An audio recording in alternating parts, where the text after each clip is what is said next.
the show. Really happy to be here. It's been a rough week out there in the world. And so I just want to start off by saying here's the thing for me. The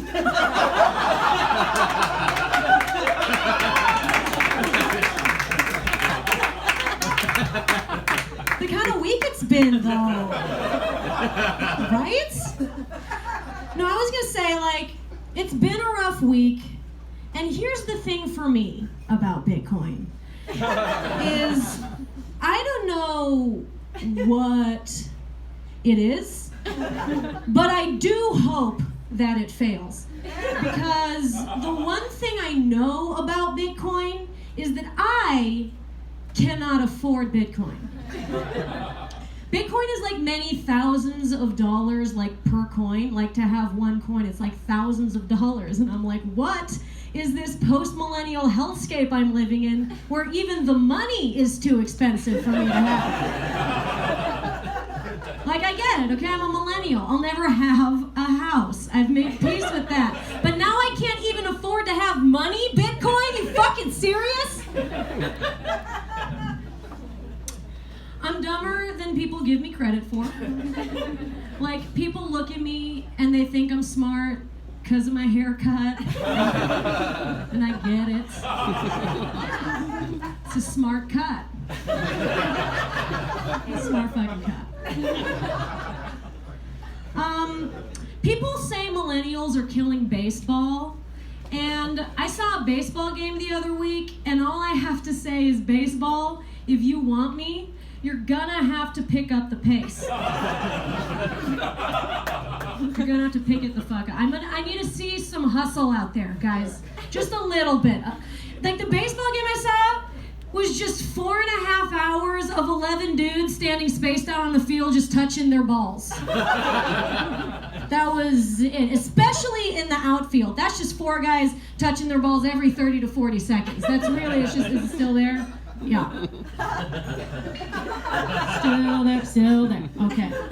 2 balls here, no balls anywhere else in the outfield at all, ever. If you're in the outfield 100% touching your own balls, way more than you're ever touching a baseball. Every time the teams switch who's on the field, they're just fucking walking. I'm jog. I don't know, jog? You get paid $35 million a year. Jog. Every time a new pitcher goes out, I gotta watch him throw 5 practice pitches. I'm what were you doing the last 7 innings, bro? I was here watching the fucking game. Where were you?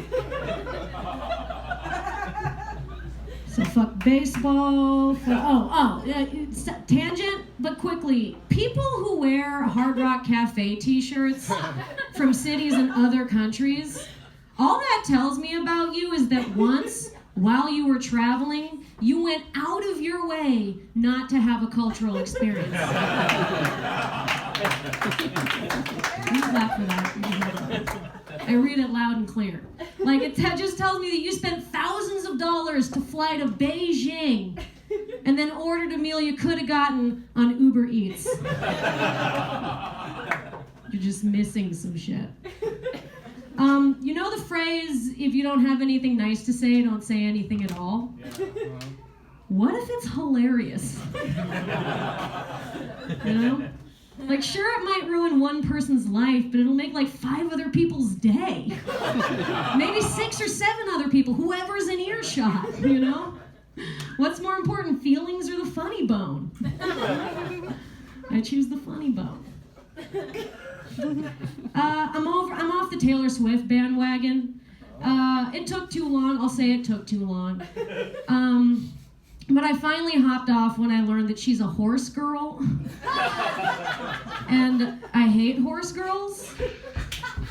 So horse girls, one person in the back knows exactly what the fuck I'm talking about. One person's I've been waiting my whole life for someone to shit on horse girls, and here it is.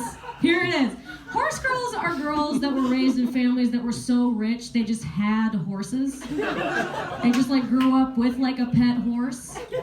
And I'm it's every little girl's dream to have a pony. It's the classic unattainable dream of a little girl to have a pony. And if you got to have a pony, fuck you. Like, if you had a pony, we have nothing to say to each other. Like, you don't know what it is to just be a person whose dreams don't pan out. You know? Like, if you're a horse girl, fuck you and the horse you rode in on. That was for you, in the back. That was just for you.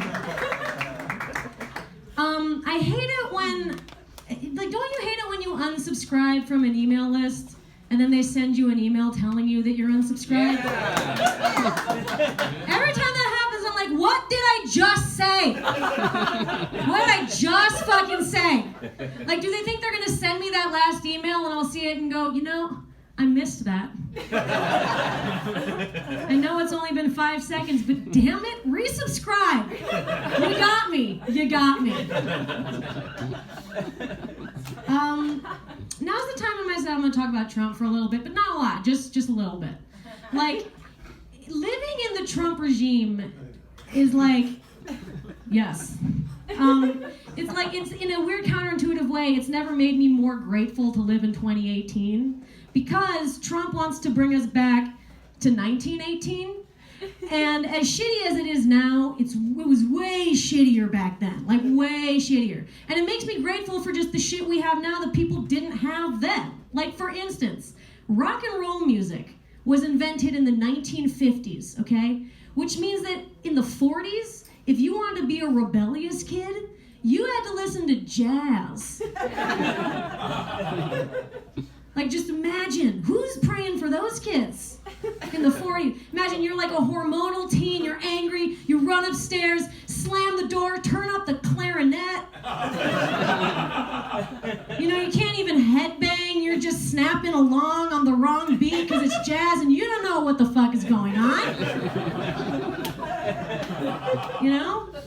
Like DNA evidence in courts, that only happened in the 90s. Like, well, that means in the 80s, you could kill someone so bad that you left blood everywhere. And the only way the cops could find you is if they had a hunch. Buck wild on the crime scene in the 80s. You could literally send your middle finger to the crime scene. And that's just like another thing they gotta clean up. Like, the internet as we know it only happened in 1990. Do you guys remember what it was like before the internet? I do. I have distinct memories of being curious about something, and that was it. You just didn't know. And that's it for me tonight, you guys. You've been fan-fucking-tastic.